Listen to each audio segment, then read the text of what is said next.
Felix, Felix. Hello. Yeah, I seem to be having a problem with Okay. getting to my presentation. I wonder why. Okay. I wonder why.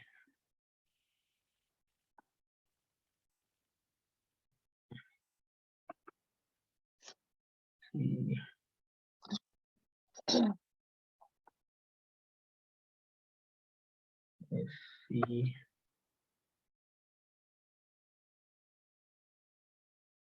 And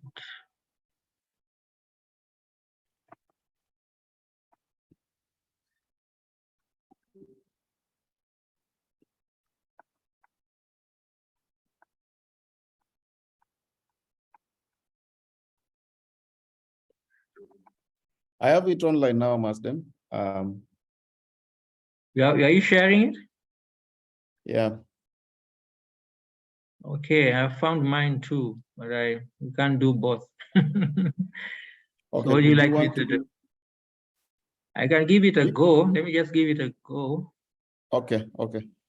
Wow.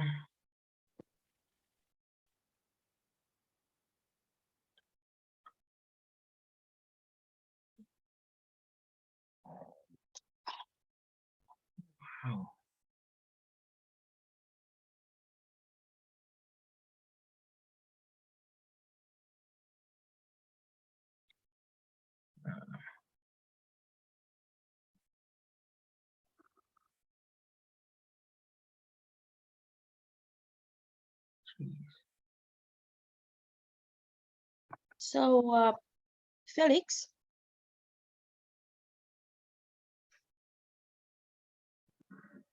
Yes, Eunice, yeah. I will present on behalf of Prof. Okay, that's fine.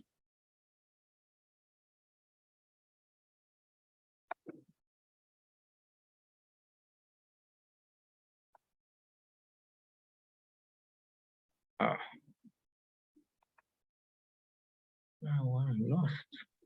Masden, I can share the screen because of time. Huh? Yeah. I'll just do that. I'll tell you. Join alone, soon get on the guest list.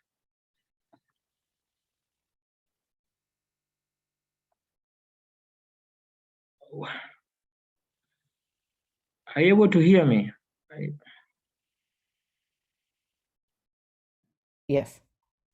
Yes. Yeah, we can hear you.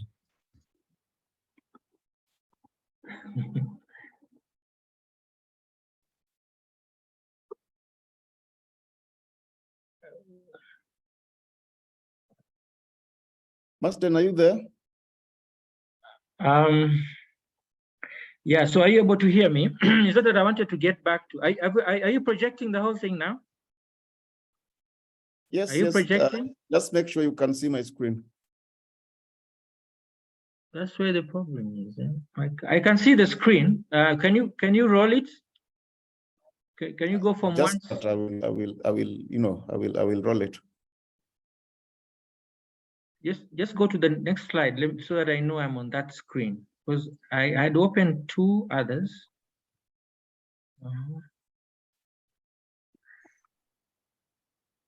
Wow.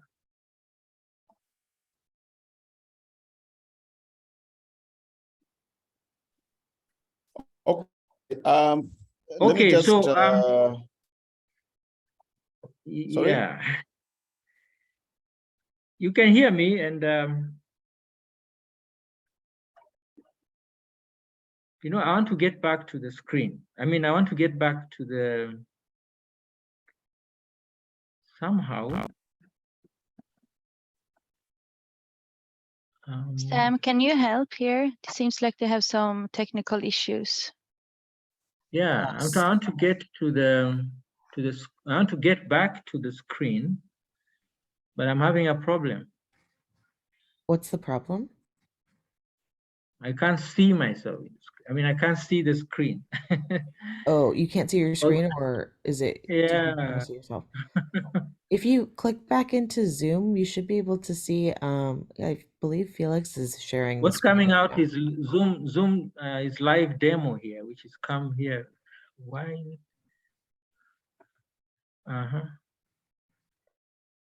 Are you able to see me? Yeah, we could hear you.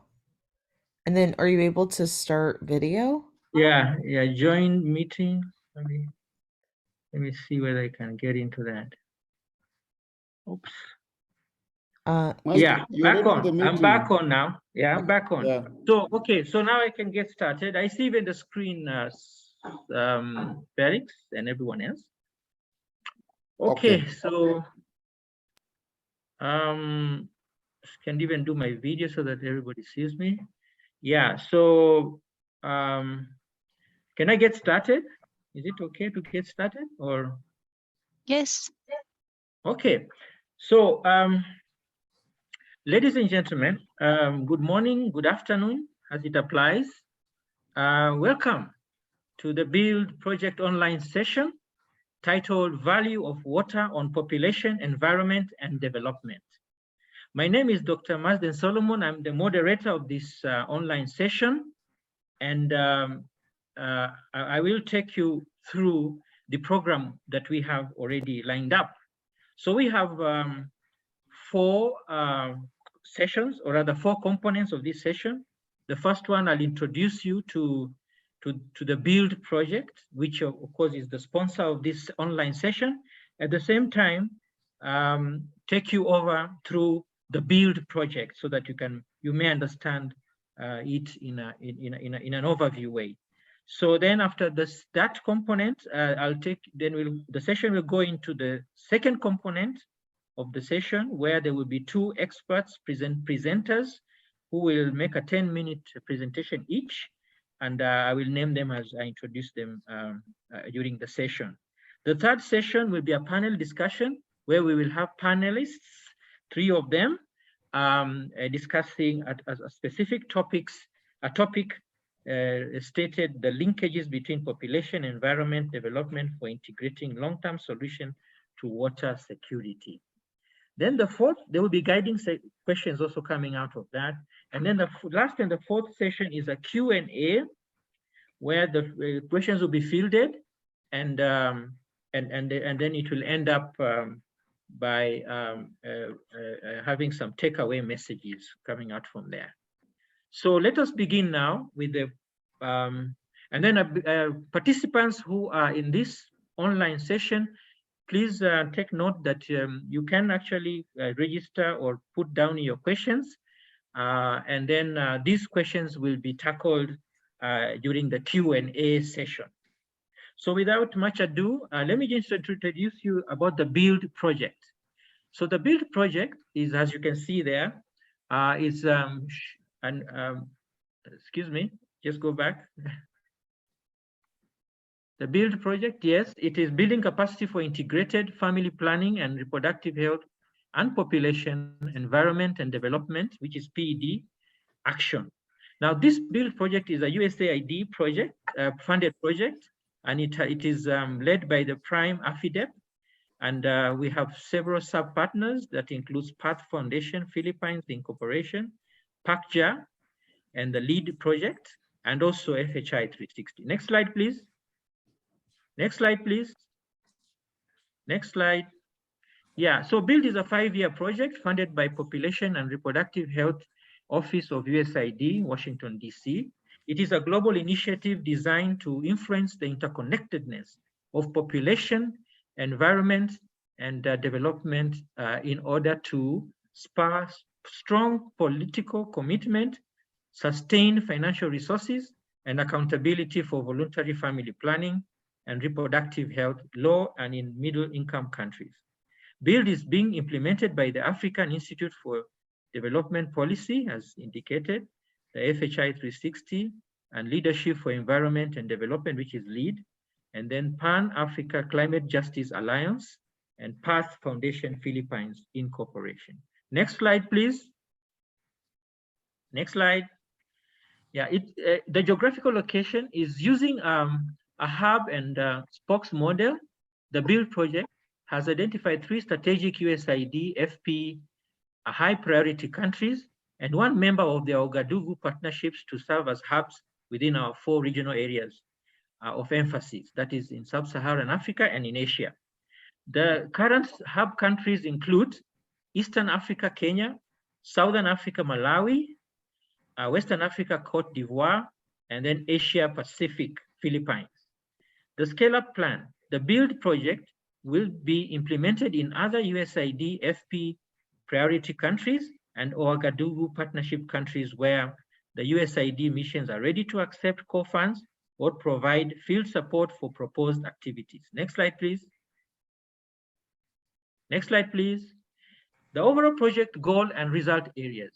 So the BUILD project seeks to address interlinked population, environment, and development challenges, sustainable development in low, middle income countries. It also aims to amplify the PED approach among different disciplines, geographic zones, sociocultural and sectoral divides to achieve strong political commitment, sustainable financial resources, and accountability for voluntary FPRH. Now, in order to achieve the following results, that is of strengthened individual institutional capacity and advocacy and policy communication and negotiations, and also including increased commitment for cross-sectoral PED approaches with integrated population, environment, climate change, resilience, food security, water, livelihood and economic growth, education, demography, and governance. This program will use 2 approaches, namely the system thinking approach and the deep seal model. That is the one which will operationalize the system thinking approach. So I'll end there. Thank you. And want to quickly go to the next session, the component of the session, which, as I said, there are 2 presenters. And I will invite Professor Sosten Chiota, the Regional Director, Lead Southern and East Africa. I hear our colleague will present on his behalf. And the topic here will be presentation on systems thinking approach to integrated cross-sectoral PED to achieve water security. This is a 10-minute presentation. So over to you, please. Is it Eunice? Am I right? Yes, Eunice, you're right. Yes, please. Yeah, please. You have the floor, Eunice. 10 minutes. Thank you so much. So I'm Eunice Afamba, but I'll be presenting on behalf of Professor Sosten Chiota from Leadership for Environment and Development. And I'll be presenting on a topic titled Systems Thinking for Integrated Sustainable Water Access and Management.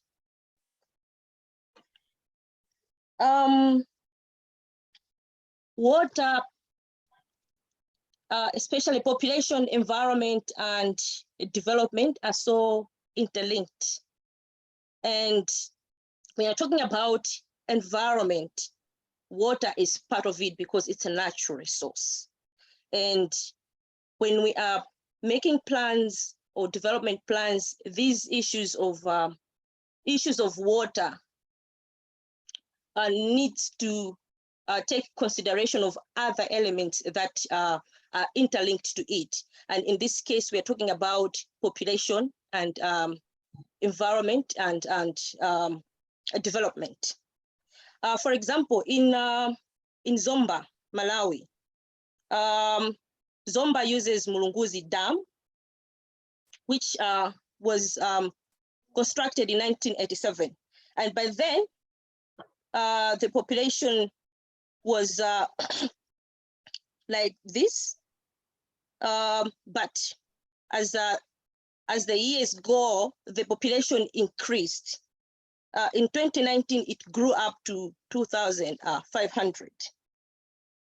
And the dam could not meet the demand for the Zomba population because by the time the dam was constructed, it was designed to fit a particular population. But when the population started to grow, the dam started to fail to supply to the increased demand due to the growth of population.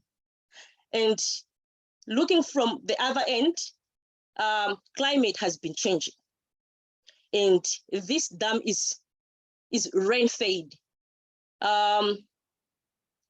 So due to the changes in climate change, rainfall has been affected to the extent that there was a time this dam, the Mulunguzi Dam we are talking about, dried. And this was also exacerbated by the mismanagement of the catchment around the dam.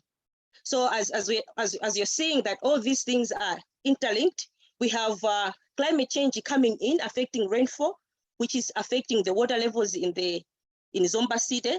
At the same time, the damage of the ecosystem was also affecting the water levels in the Mulunguzi Dam, which ended up affecting water supply to the city. These are just some of the examples of some of the development activities that have affected the ecosystem around the Mulunguzi Dam. And this is due now to development, which is another aspect that we are looking at when you're talking about integration of population, environment, and development.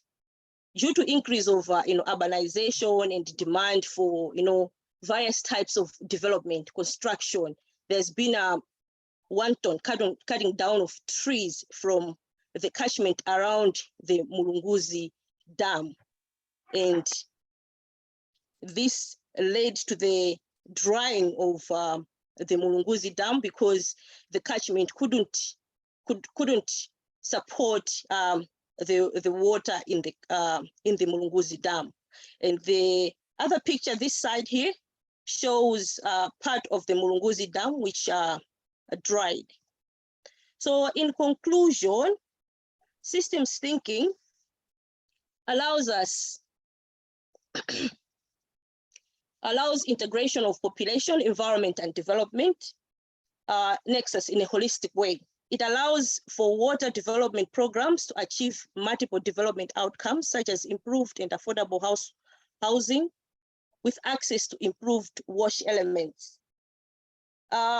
If issues of population were considered and issues of development were considered when the dam was being developed and when the population was growing, we couldn't have these effects whereby the dam started to dry and the water couldn't meet the levels of the demand from the city.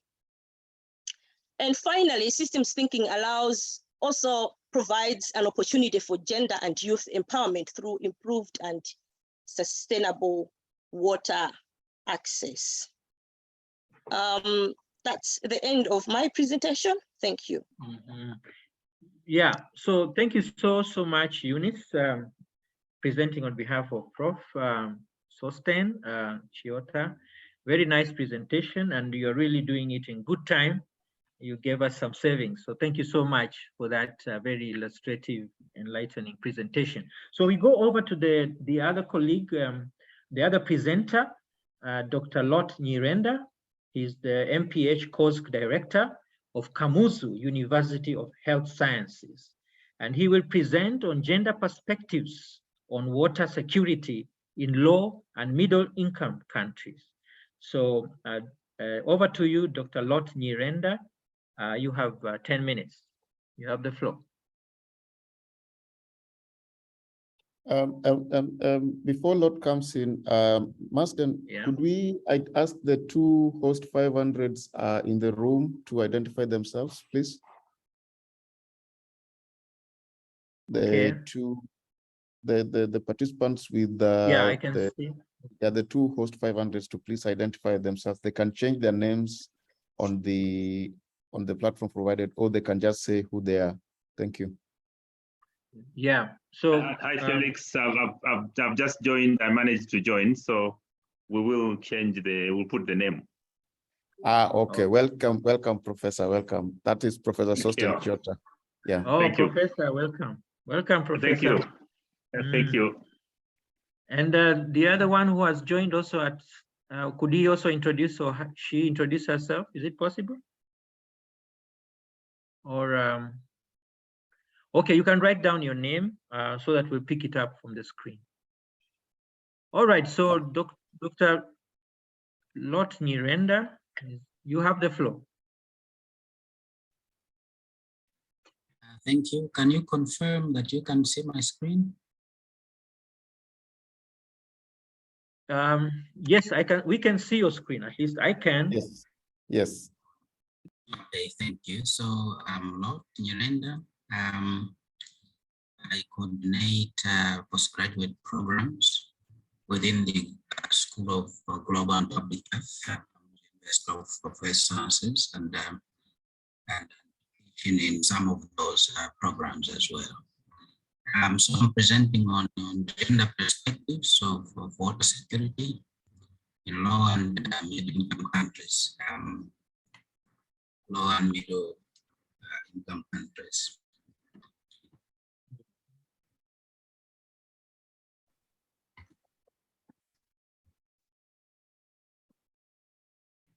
Dr. Nyirenda, you continue. Yes, I'm trying to get to the next slide. Okay, all right. It appears it is not allowing me to do so.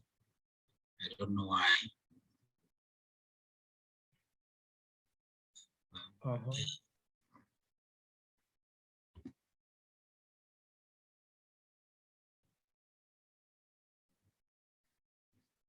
Okay, so why is it not allowing me to get to the next slide?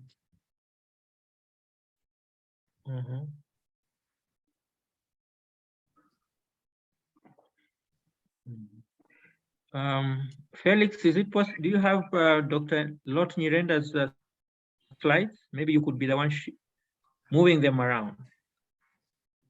Okay. You can click the arrow forward, but let me see.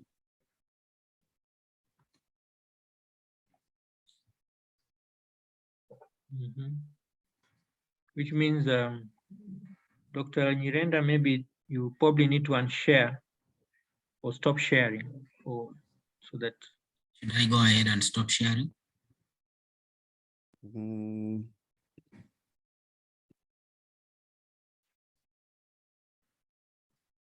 Okay, yeah, you can go ahead and stop sharing.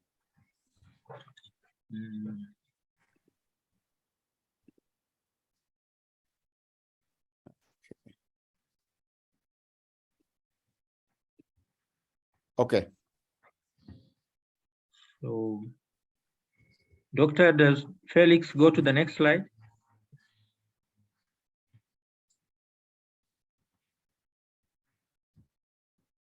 Oh yeah, okay. Fine. So basically I'm just trying to talk a little bit about gender. There are variations among men and women.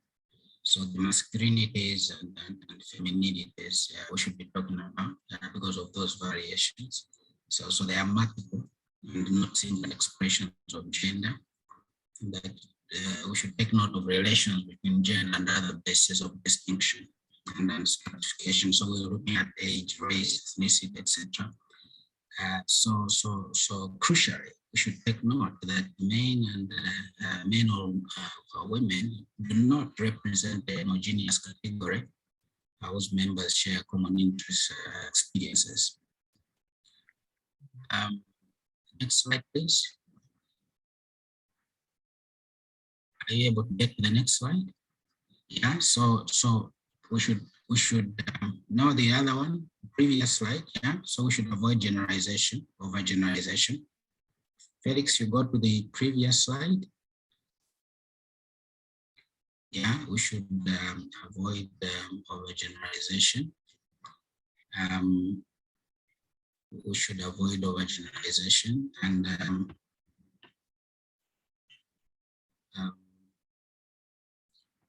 So we should avoid generalizations and not assume that conclusions based on one group of women can be automatically extended to all women or men. So the important point we should take note of here is that the important point we should take note is that gender gives shape and meaning to individuals. So by that, I'm looking at identities. So also gives shape to the social relations and institutions. So in development studies, as we are aware, there has been a transition from, we talked about women in development, then we talked about gender and development. Now we're talking about gender mainstreaming. Next slide, please. So the UN Water in 2013, can you go to the next slide? In 2013, they actually defined water security as the capacity of a population to safeguard sustainable access to adequate quantities of acceptable quality water for sustaining livelihoods, human well-being, and socio-economic development, for ensuring protection against waterborne pollution and water-related disasters, and for preserving ecosystems in a climate of peace and political stability. Next slide, please. Next slide. Yeah, so there, it's just a diagrammatic representation of what I said about what how UN water defined. So I described that in the next slides. Next slide, please. So so we look at water security, water security components. We look at, can you hear me? Can you confirm that you can? Okay. We can hear you. All right, fine. So we look at water security components. Number one, we look at drinking water and human well-being. There we're looking at safe, sufficient, affordable water for drinking, sanitation, and hygiene. And economic activities and development. So that is agriculture, energy production, industry, and transport. Then we look at ecosystems. We're looking at sustainable provision of fresh water that demands. So we are looking at water-related hazards and climate change, so resilience to floods, droughts, etc. And you can go to the next slide. So in the next slide, I'm looking at I will just pass by that. We are looking at water security global context. So in that diagram that I showed you, the context where those components are happening, which I call security global context, is the good governance, transboundary cooperation, peace and political stability and financing. Next slide, please, where I'm looking at impacts of water insecurity. So here we look at what happens to education because of water insecurity. So we're looking at the idea of fetching water for domestic use, which is largely preserved for women and girls. And because of that, there is less time to attend classes, and the girls face menstrual hygiene challenges without sanitary facilities. So they drop out of school, which affects their future prospects. So girls marry early, which leads to more children because they have more time, because they drop out of school early, so they have more time to reproduce. So there is population increase, which leads then more pressure on water and other resources, as Prof. George has presentation showed. Next slide is showing the impact on water of water insecurity on food production. So we're looking at the women having a significant role in agriculture production. They have less bargaining power. So they are largely not included in decision making on how the water and appropriate technologies can be used or are used. So irrigation policy and practice, which overlooks the role of women. So there's this inter-household and inter-community power gap, which has implications for irrigation equity and effectiveness. and women have limited access to irrigable land. So next slide looks at impact of water insecurity.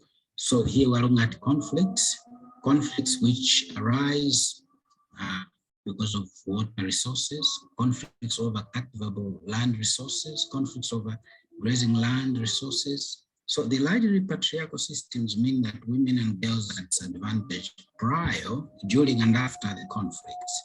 So for example, conflicts will lead to refugee camps, and in refugee camps, women and girls are exposed to further challenges, for example, sexual exploitation. So, so natural disasters, actually, in that next slide, we are looking at natural disasters, just trying to emphasize the idea that people who are already disadvantaged, they already face challenges, and that is aggravated when one is a woman or a girl. And as we're looking at natural disasters, we're looking at more women than men die from natural disasters, and the poor and disadvantaged women, they face more challenges. For example, in evacuation camps, and they face more challenges after floods. Stress, physical injuries, exposure to disease. So there is sexual harassment, difficulty sourcing food, clothing, and fuel, as well as early marriages. And so, for example, we talk about dowry for girls. So the natural disasters in Bangladesh, which led to dowry being a burden for girls, and capital accumulation for boys. And so the older the girl, the higher the bride, you know, the higher the dowry price, hence child marriages. So in India, you talk about bride killing, so that they can secure more dowry from another bride. While in parts of Africa, you are looking at girls being forced into early marriages, so the husband can support the bride's family. So this is aggravated when natural disasters, and then we talk about women and girls in sexual transaction, food and other necessities during and after natural disasters, for instance, in Malawi and Kenya.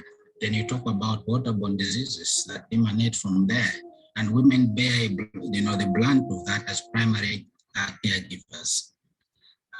So we talk about lack of economic security. We talk about resources being limited, and women having challenges because of the gender division of labor in households.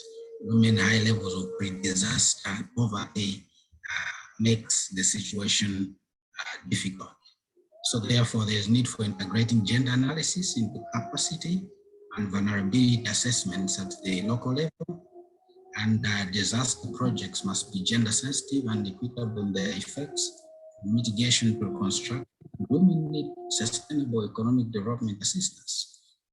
The crisis response and the construction must promote social justice, equity, and sustainable development through women empowerment. So there is need for this which I referred to at first, the gender mainstreaming, which we all know, involving women in the design, planning, implementation of water services, management of natural resources, and in the development of disaster risk reduction strategies. We also need to question. So, Dr. Nyirenda, yes. Dr. Nyirenda, sorry, excuse me. We just have about a minute left. Yes. So that's the need to question and reflect on prevailing taken for granted concepts on gender mainstreaming in relation to water security. So the concepts, the frameworks that we use reflect on how we can improve women and girl participation in that nexus that we talked about. We also even need to reflect and question that approach as well. Thank you very much for your attention. Right. Okay. Thank you. Thank you so much, Dr. Nyirenda, for that very illuminating presentation on gender perspectives. Yeah. So we now can move on. We now move on to the third portion or section of this session, which is to do with panel, where we'll have panelists and they will go into a discussion. So, but first of all, each of the panelists, and there are 3 of them, we will have Dr. Joan Castro, we will have Professor Sostein Chiota, and then Dr. Evans Matunga. They will form to be the panelists, and there's also Dr. Joan Castro. I think I mentioned that. So the topic here that they will engage on is titled "The Linkages Between Population, Environment, and Development for Integrated Long-Term Solutions to Water Security." So I will indicate the speaker. They will have, they first of all speak to this title. They will have a 5-minute submission, and then we will go, I'll then field some guiding questions to each one of them. So we'll start off with Dr. Joan Castro, the Executive Vice President, Path Foundation Philippines Incorporation. She will take 5 minutes again to make a submission towards this topic. So over to you, John, Dr. Joan Castro. Over to you. Thank you. Thank you, Dr. Marsden. Good day, everyone. It's my pleasure and honor to be part of this panel on the linkages between population, environment, and development for integrating long-term solutions to water security, and to be able to share some perspectives from the lens of integrated population, environment, and development approach, which we often mentioned earlier as PED approach. So the value of water is unquestionable. It is as basic as the food we eat and the air we breathe. Unfortunately, access to this important resource is a challenge, especially among the marginalized and vulnerable communities. And this will continue to be an issue of our times and the future generation if the threats to water resource are not addressed. I work in a country that's considered a low and middle income country where population, environment, health, and development nexus are evident. The Philippines is an archipelagic country with over 110 million population and boasts itself with rich natural resources, including water resource. It has inland freshwater from rivers, lakes, river basins, and groundwater reservoir, and marine waters having the 5th longest coastline in the world. Despite these resources, access to water varies greatly across geography. The urgency to ensure universal access to safe water in the country is even more crucial, with acute watery diarrhea ranked top 10 leading cause of morbidity in the country for many years. And especially in coastal communities where we work, poverty, food, and water insecurity are a reality experienced particularly by the fishers, women, and youth who are considered the poorest of the sectors. Additionally, the most marginalized also have bigger families with higher demand for food, water, and basic needs. Households' access to water is through communal hand water pumps and limited piped in water facilities. In small islands, families would have to travel to the mainland to get water. And with the effects of climate change, they experience flooding. They say there's increasing sea level rise and saltwater intrusion that is affecting water scarcity that's even more pronounced with all of this. And during the COVID-19 pandemic up to now, while helping communities set up hand washing facilities, we encountered problems with water availability and source, especially during the summer season. Solutions to these complex issues like water insecurity, increasing demand, requires understanding the demographics, such as population growth, family size, density, and even migration, including understanding human behaviors that drive pollution and environmental degradation. Governance, infrastructure, and other compounding factors like the effects of climate change needed to be understood as well. And integrated PED embodies a holistic approach that recognizes the inherent interrelated dynamics between human and ecosystems. PED has been applied in various contexts and sites. And for more than 2 decades, PFPI promoted and advanced integrated approaches in designing and implementing evidence-based programs and policies that has shown an efficient approach to ensure that the underserved communities gain capacity, they are empowered, they're resilient, and have access to services. The PED initiatives usually include investments in improving resource management and protecting natural resources, resulting in better ecosystem services such as food, livelihoods, and water.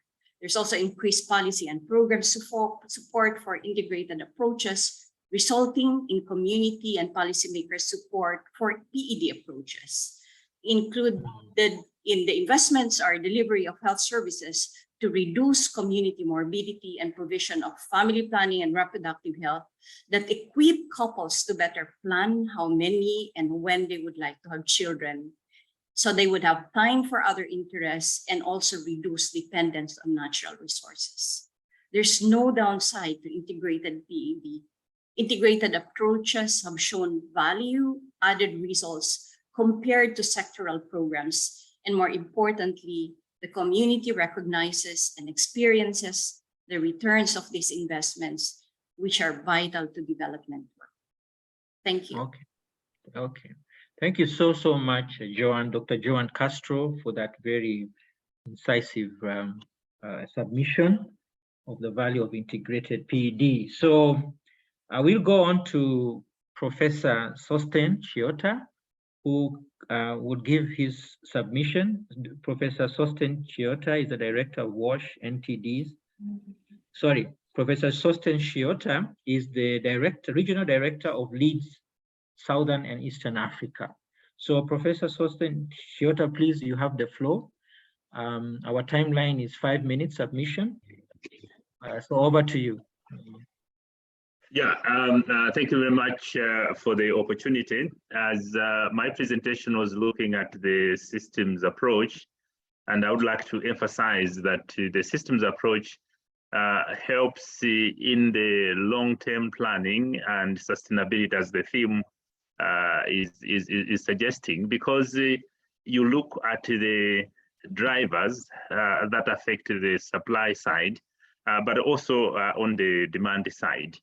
And if we look on the supply side, when the population was quite low, it means that you would rely mostly on engineering solutions. So you create a dam and then you supply the water. But as population increased, then we discovered that the water is not enough.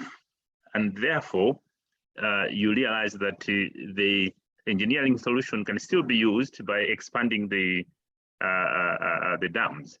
But then in systems thinking, you talk about limits to growth. You reach a point where the infrastructure expansion alone is not enough, which means you have to worry about another element from the supply side. And that is the source of the water itself. So you look at the catchment, which is the environment component. And we have seen, for example, like where I am in Zomba, that the catchment, which is composed of a wetland, is necessary in storing the water and releasing it slowly, because in Malawi we have only one rainy season. It's unlike other countries that may have water throughout the year. So ensuring that we protect the catchment means that the infrastructure that we have built, the dam, is going to be storing the water that is released slowly from the catchment. So that's the environment part of it. But also we have seen that climate change is a factor, and we needed to integrate this in our long-term sustainability. First of all, if you have droughts, it means you're likely to have less water. Excuse me. And we've seen this, like what happened in Cape Town when I was there during the drought that they had there. You know, and there was no water at the airport. You had to use sanitizer. So that came as a shock that we need to integrate extreme weather event in our planning. But also, we need to be tactful in using the extreme weather events as also an opportunity. So like in Malawi, we had the Cyclone Anna earlier this year, which provided 400 millimeters in a day. And because the dam was big enough, it was able to contain all this water. So the point is climate change can be a threat, but it can also be an opportunity. So for long-term sustainability, let us integrate these lessons that we are learning. Thank you very much. Yeah, so thank you so much. Yeah, thank you. I'm there. Yeah, thank you so much, Professor Sosten Chiota, for that submission, and grateful for getting those examples, like in Malawi, on the issues that on climate change. So we now go on to our third panelist. He's Dr. Evans Watunga, water governance expert in the university at the University of Malawi. So Dr. Evans Mwatunga, please make your submission to this topic in discussion. You also have 5 minutes. You're most welcome. You have the floor. All right, thank you so much for recognizing me and take part in this very important session where we are looking at the linkages between population, environment, and development for integrating long-term solutions to water security. I'll draw my 5-minute talk from the research that we've been doing at the last 5-7 years on water governance in Malawi. At the same time, through my engagements with my students as a postgraduate coordinator for the Water Science and Management Program at the University of Malawi in Zomba. So I may not maybe give lots of examples because I think Professor Chiota has already spoken to some of our realities in Malawi with specific cases drawn from the from Zomba. I think of importance to us is I think the reality about water security. And this can be physical water security, it can be economic water security. And the two presentations by Lot Jirenda and Professor Chiota, I think they speak to these issues about systems, approaches, and even the ideas of integrating the gender in our thinking about development. It cannot be denied that there is a linkage between population, environment, and development, and that debate has been there. And Professor Chiota has already alluded to some of the realities about these links in Malawi. But at the end of the day, I think my experience and what we have seen globally is the fact that water security is complex and intricate, and which means it touches on all aspects of life, and it requires therefore an integrated approach, a holistic approach that integrates social, cultural, and economic perspectives, scientific and technical solutions, and even most importantly, paying attention to the society dynamics. Probably this is what Dr. Lot Nyirenda also alluded to. And which means that this complexity in water security implies that different challenges and solutions for managing water scarcity are needed as we are trying to address or integrate the PED nexus in water and development. So while we accept that there is a linkage between population, environment, and development, and within the context of water security, what should be the solution to this, and is water governance a solution to this?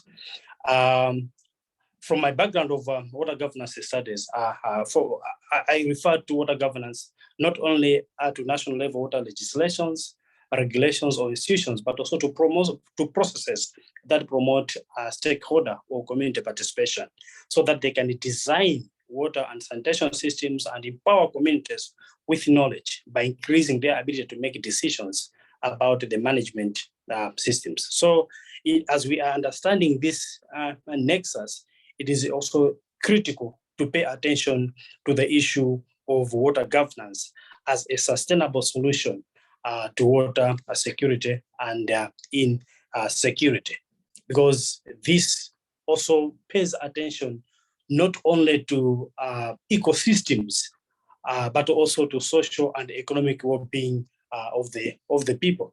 But we note that most of the countries in the global south, and with specific examples to Malawi, we have always encountered lots of water governance challenges, thereby posing again a threat to the management of water resources.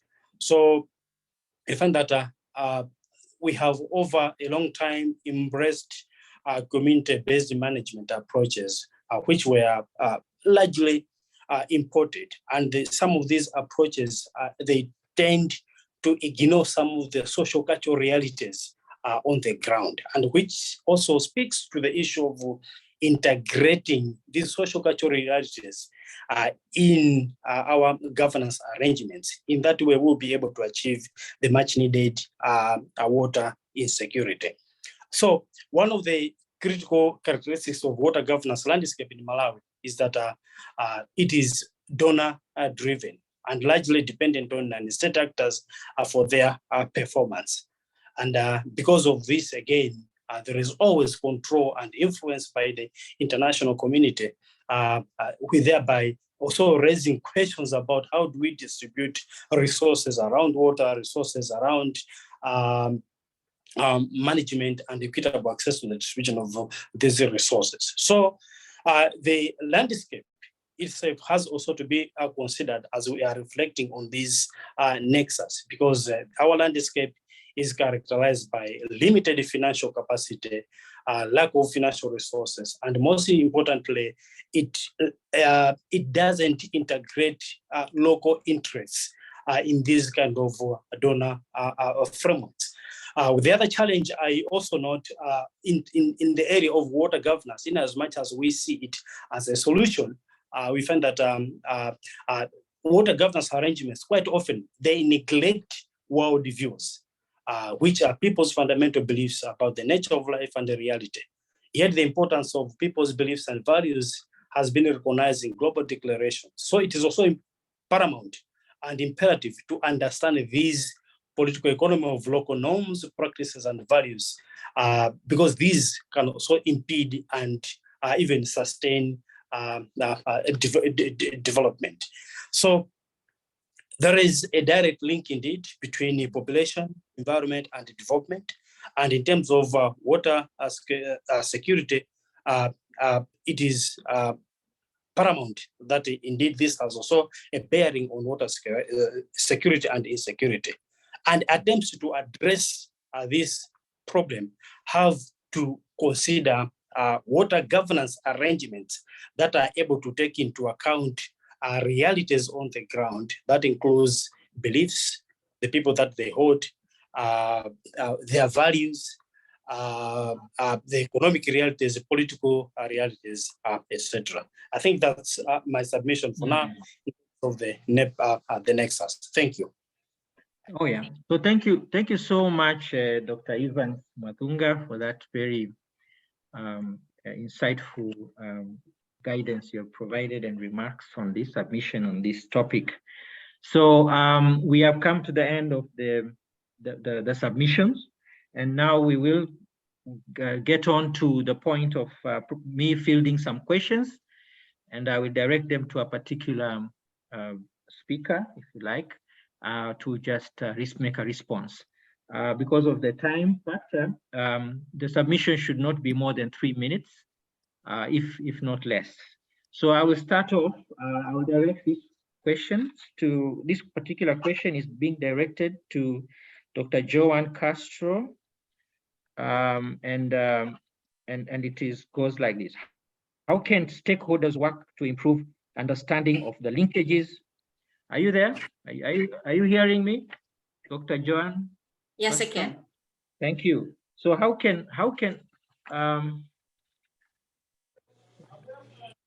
question is, how can stakeholders work to improve understanding of the linkages between water, population, environment, and development across sectors? Thank you, Dr. Marsden. I think there's a lot of ways that stakeholders can work to improve understanding of these linkages. And one way is to build the capacity of their own constituency. So if you work with stakeholders that work, for example, with communities, then you are able to reach the communities, raise their awareness on the need and the benefits of integration versus the benefits of sectoral. So they could see the difference of what 1:1 is vis-a-vis 1 + 1 = 3. So that's usually how we look at the difference between a sectoral program and an integrated approach. And stakeholders can do that.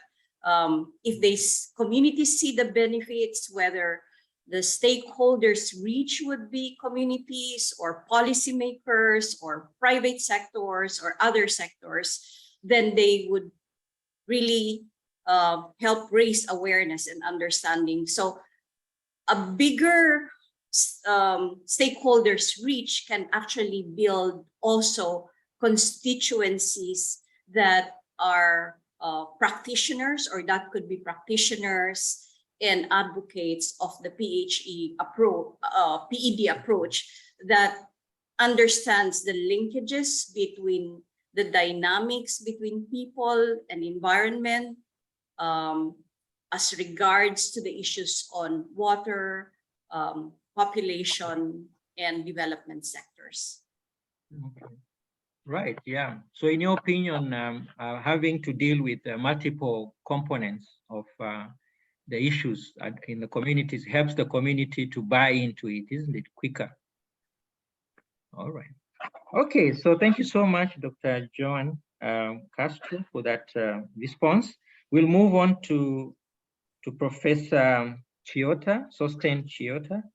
The question is, and this one falls right down your alley. The question is, how can the systems thinking approach be developed to achieve water security in developing countries? You got the question, Prof?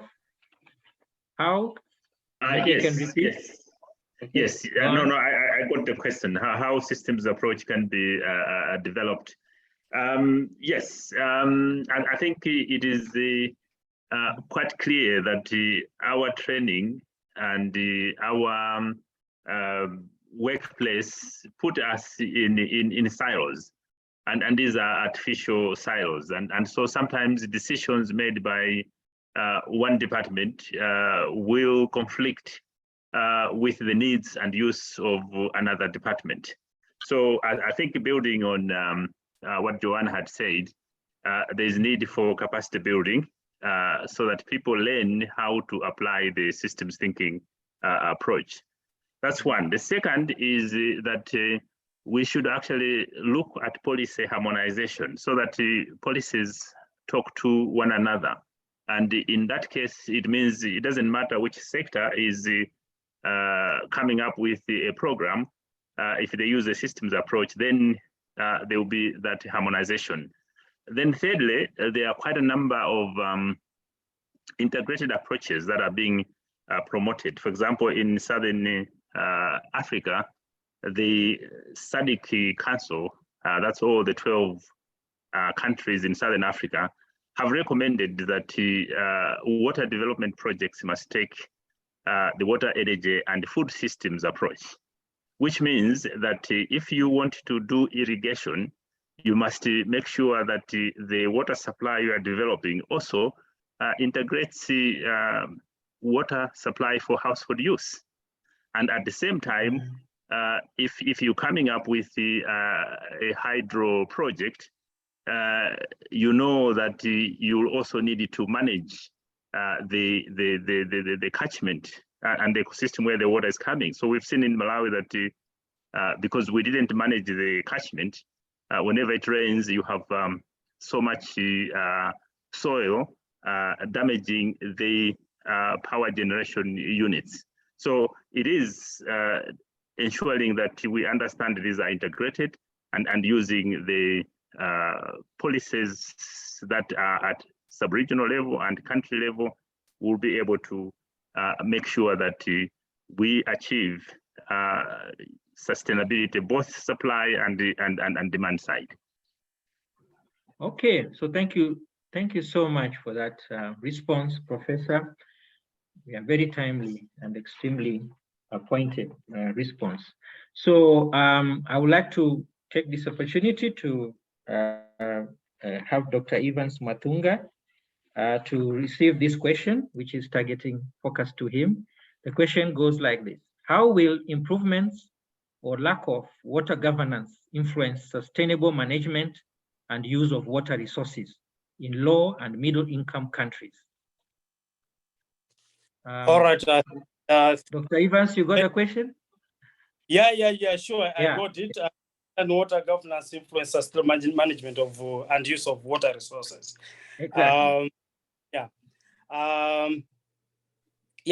We understand that governance, it's again a complex terrain, and just as water governance is, as it embodies all these aspects of legislations, regulations, institutions, rules of the game, and most importantly, processes that promote participation of the people or the local communities that benefit from the management of these resources.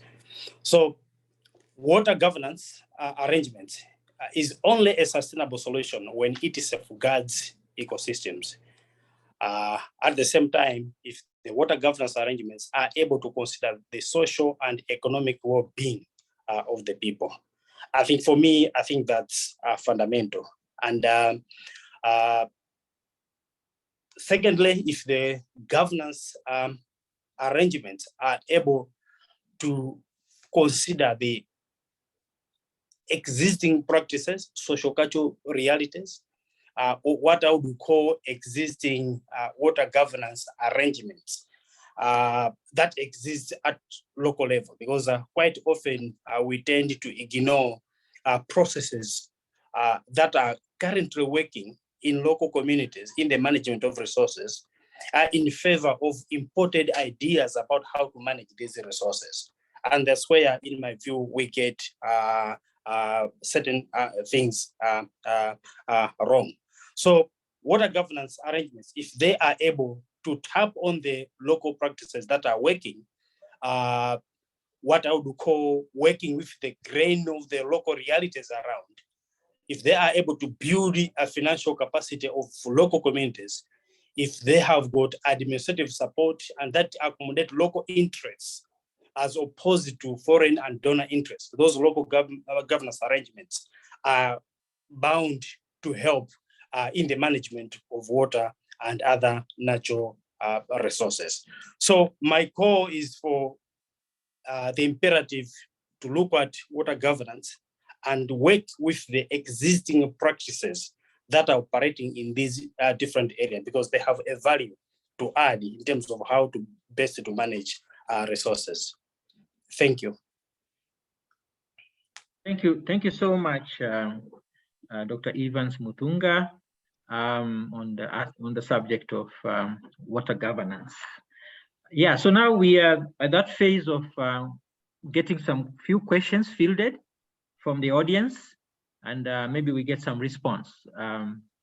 We probably will just take a few questions only so that we can, because time is also pressing on us. So can we receive questions, please? The participants in this online session are free to ask. This will take 1 or 2. Are there any?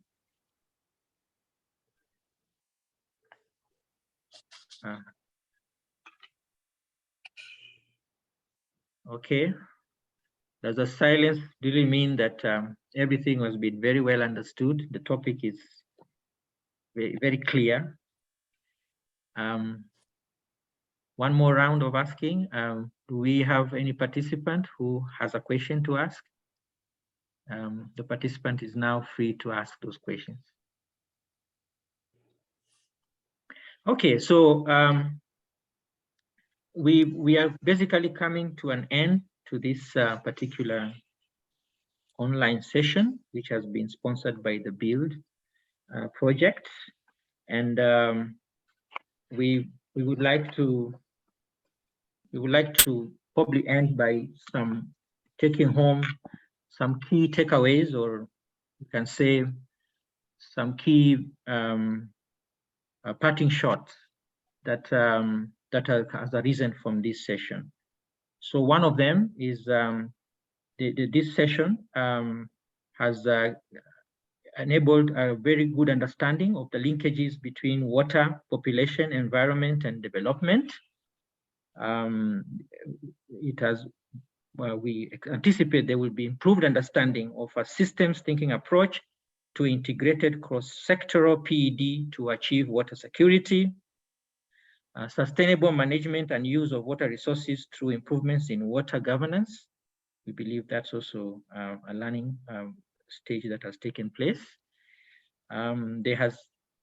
We believe that there is a greater understanding of the gender dynamics on water security in Sub-Saharan Africa. And we also anticipate that there will be increasing commitments for cross-sectoral PED approaches which integrate water security and population, health, environment, food security, livelihoods, economic growth, and governance. So we believe these are the key areas that has probably improved the understanding in this particular, as a reason from this particular online session. So I would like to take this opportunity to wrap this up. Thank all the participants of this particular online session. Grateful for your time, taking your time to attend. Like to thank ourselves here and all our very eminent speakers, Professor Sosten Chiota, Dr. Lot Nyirenda, Dr. Evans Matunga, Dr. Joan Castro, and my colleagues who are part of the BUILD project, including Felix Otiato, the main coordinator of this particular online session. And we thank the whole leadership of AFIDEP, who is the prime. And we also thank the other partners that are part of the BUILD project. That includes the PACJA, PATH, and FHI 360, and the LEAD project. All these, we pass our thanks to them. So thank you so much. And we would like to sign off from here. Have a good day, whether it's the morning or afternoon or evening. Thank you so much. Bye. Bye. Bye. Thank you so much. Bye. Thank you. Bye-bye. Thank you. Bye. Bye.